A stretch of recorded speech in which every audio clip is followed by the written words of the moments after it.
Le marketing multiniveau, ou MLM, on en entend beaucoup parler. C'est un modèle qui fait rêver de richesse, d'indépendance, mais qui en même temps est au cœur de pas mal de controverses. Alors on va plonger dans cet univers pour essayer de démêler le vrai du faux, en regardant ce que disent ses promoteurs, mais aussi ses critiques. D'un côté, on a cette image d'une réussite financière presque trop belle pour être vraie. Et de l'autre, des avertissements, des mises en garde sur les risques. C'est ce grand écart qu'on va explorer ensemble. Bon, pour être sûr qu'on parte sur les mêmes bases, voilà la définition officielle. En gros, c'est un système qui repose sur deux piliers. D'abord, la vente directe de produits. Et ensuite, le recrutement de nouveaux vendeurs, qu'on appelle souvent des filleuls.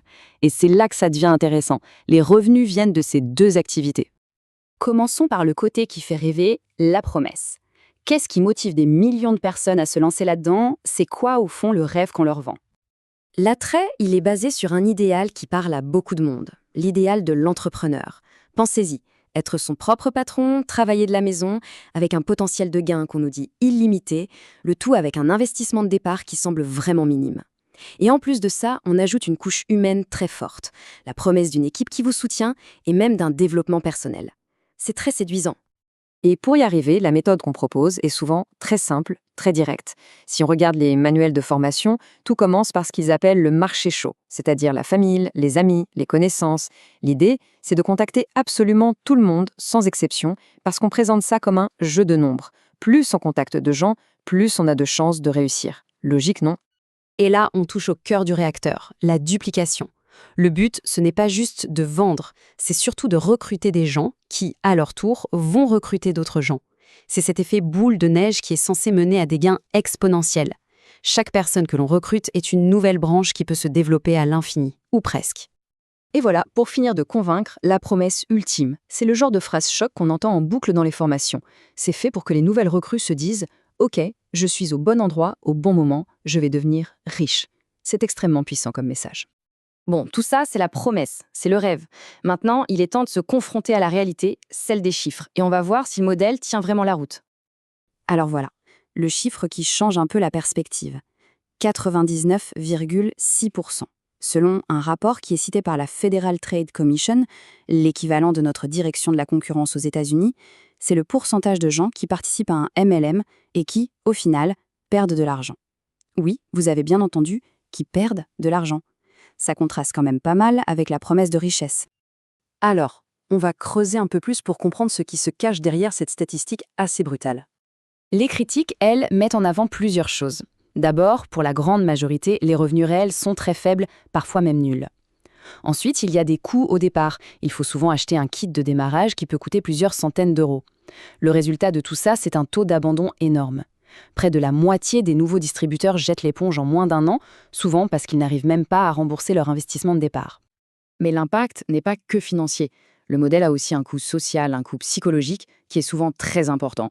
On se souvient du fameux marché chaud. Sur le papier, c'est une force, mais dans la réalité, c'est souvent très différent. Solliciter ses proches peut créer d'énormes tensions, de l'incompréhension, et le sentiment de rejet quand il vient de la famille ou des amis est particulièrement difficile à vivre.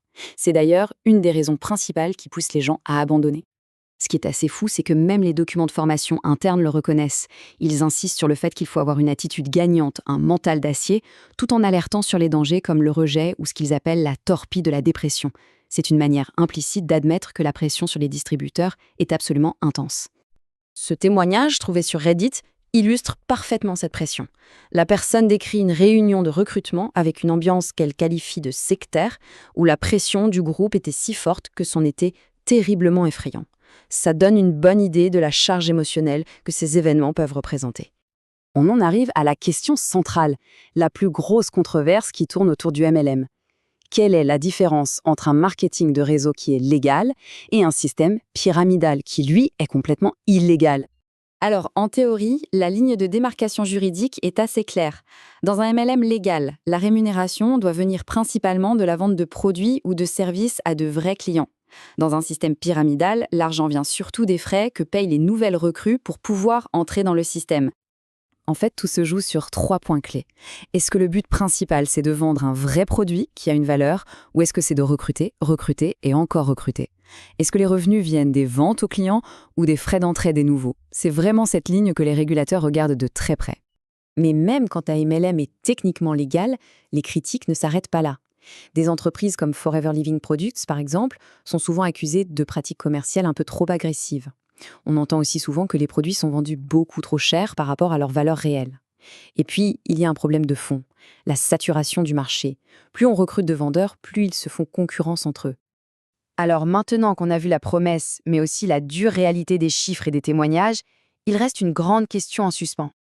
Malgré les statistiques, malgré le coût social, malgré toutes les controverses, le rêve de l'indépendance financière, de pouvoir gérer son propre temps et de n'avoir de compte à rendre à personne, eh bien ce rêve continue d'exercer une fascination immense.